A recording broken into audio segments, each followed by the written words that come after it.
Sha-na-na-na-na-na-na-na, sha-na-na-na-na.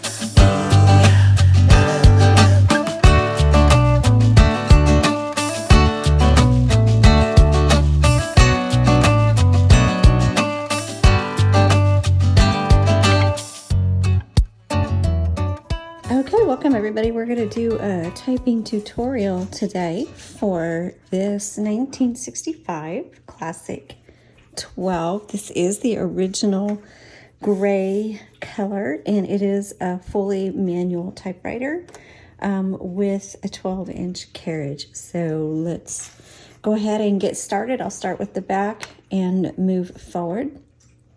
So, by the way, we do have a digital copy of the Classic 12 Owner's Manual.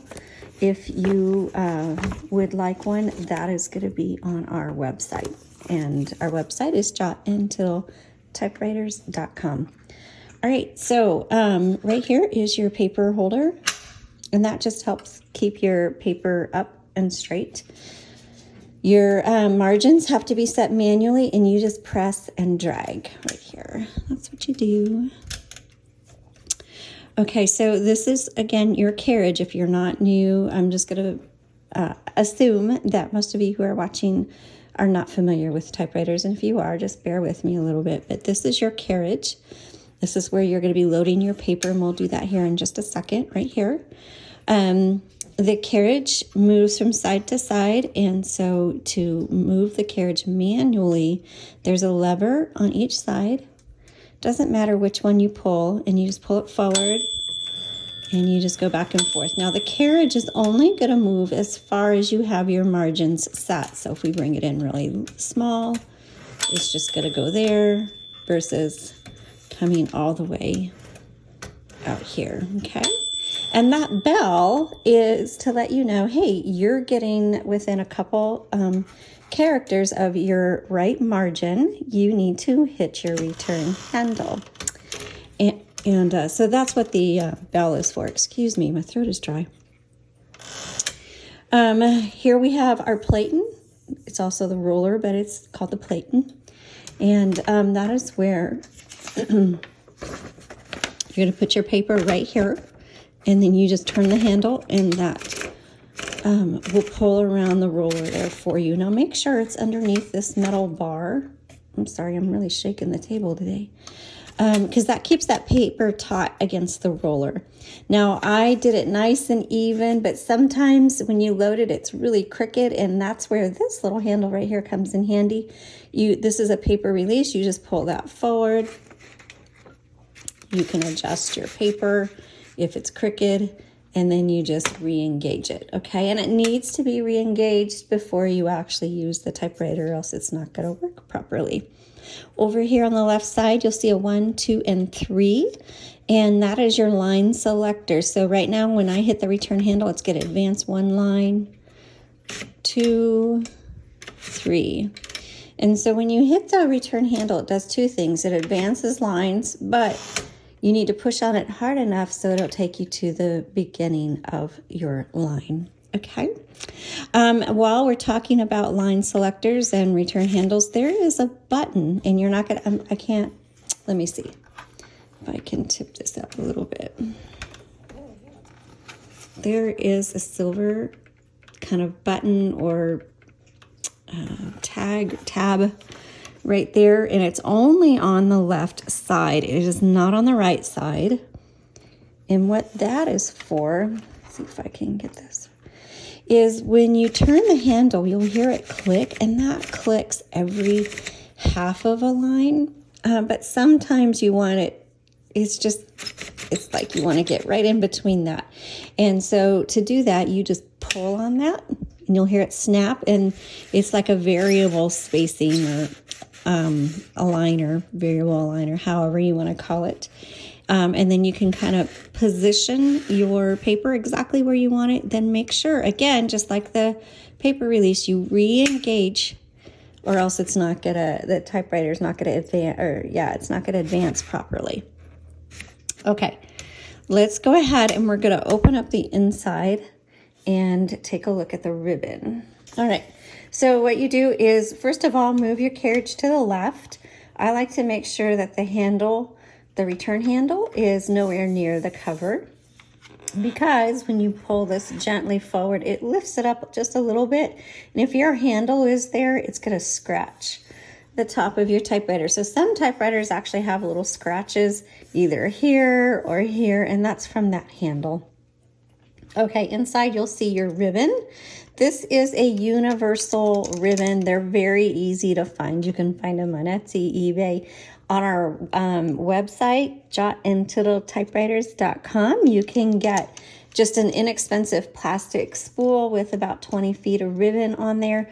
Or we do have hand-rolled ribbon that we roll here in our shop, and it has about 48 to 50 feet of ribbon on it, and you can choose either metal or plastic spools. And then we even have custom ribbon options. So if you have a typewriter with the original spools, but you need fresh ribbon, then you select that option and send us the spools, and we will put fresh ribbon on it for you. Okay. So this is a universal ribbon, which means it's 2-inch diameter spool with a 1/2-inch ribbon. This is a 2-color ribbon. So when you do put a new one in, make sure black is on top, red is on bottom. Also, the ribbon comes in and around the top and down this way. Okay, so again, the ribbon comes through, goes around the top here and around. Okay, so if I pull this out, you'll see that the ribbon is coming over the top. So just keep that in mind, not the bottom. Okay, when you pop the ribbon in, a new spool in, make sure that the ribbon goes through the guide wires. There's one right here. There's another one right here. And then the best thing I can do is, I have taken an up-close photo of this area. Go to the product listing. That link is in the description below. And you're just going to have to work with the ribbon to make sure it looks like this. Sometimes you have to come from the top and slide it down. Sometimes you have to come from underneath and slide it up. But this is how your ribbon should look once it is threaded. Okay, now this little lever right here on the left side, that is your ribbon reversal, because there's a lot of ink in this ribbon, and when you get to the end of the spool, it's not the end of the ink. You need to reverse the direction. This is the manual reverse. Some ribbon spools will auto reverse, but if you need to manual reverse, it is right here. And you'll reverse that a lot of times before you need to replace your ribbon. And you'll know you need to replace it when the ink, your font starts getting really faint. Okay, one other thing is it's very messy when you change out your ink. So please be aware of that. I'm getting a little bit of ink here. Okay, so down here we have a lever on the left side, and it says LMH. That is, that determines how hard your type bars, these are your type bars, are going to strike your paper. So you can adjust that as you need. Over here is your color selector. So on the bottom is red, on the top is black. In the middle is white. It's stencil setting, and your typewriter will not type on that setting. So there's two things to check if you're having difficulty typing with your typewriter. One, make sure it's not on the stencil setting or your white setting, and the other is reverse the direction of your ribbon. A lot of times that will solve your issue, because if you don't have an auto reverse ribbon, then it will just stop on you, or yes, it's just not going to type right. It's going to feel stiff, or it's going to get really faint, or if it's going to stop typing altogether. And so the first thing before you do anything else is always check your ribbon reversal. Okay, down here are your keys and your tabs. So the tab is like a column setting.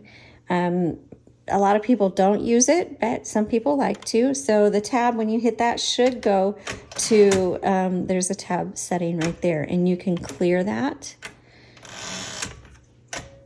Oops, there's one right there too.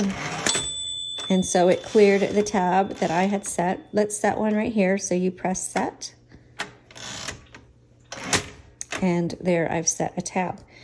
This MR button comes in very handy, and that is your margin release. So how I told you that the bell will sound when you get close to your margin. Let's set our margins a little bit narrower. Well, sometimes you are in the middle of a word or a thought and you want to finish that, but the typewriter is not going to let you, because as soon as you hit your margin, it's going to stop. So let's back up. So you're typing away and it's going to stop on you. If you hit that margin release, it'll let you finish what you're doing, and then you can hit your return handle. So, okay, and then down here, this has a half a space. And here's your regular space. And you may wonder, why would I need a half a space? Well, the secretaries back then were masters with their typewriters. So if they missed a letter or made some sort of mistake, sometimes they could squeeze letters in. I do not know how to do that very well.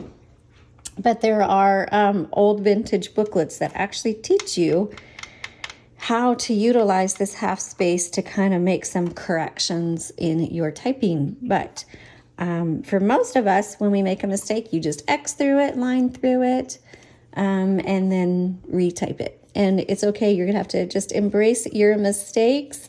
That's part of typing. So that is how to use your Classic 12. These are very good typewriters. As we fade out here, I'm just going to type a couple of lines so you can hear it typing. And thank you. Do you have it on stencil and it wasn't typing? So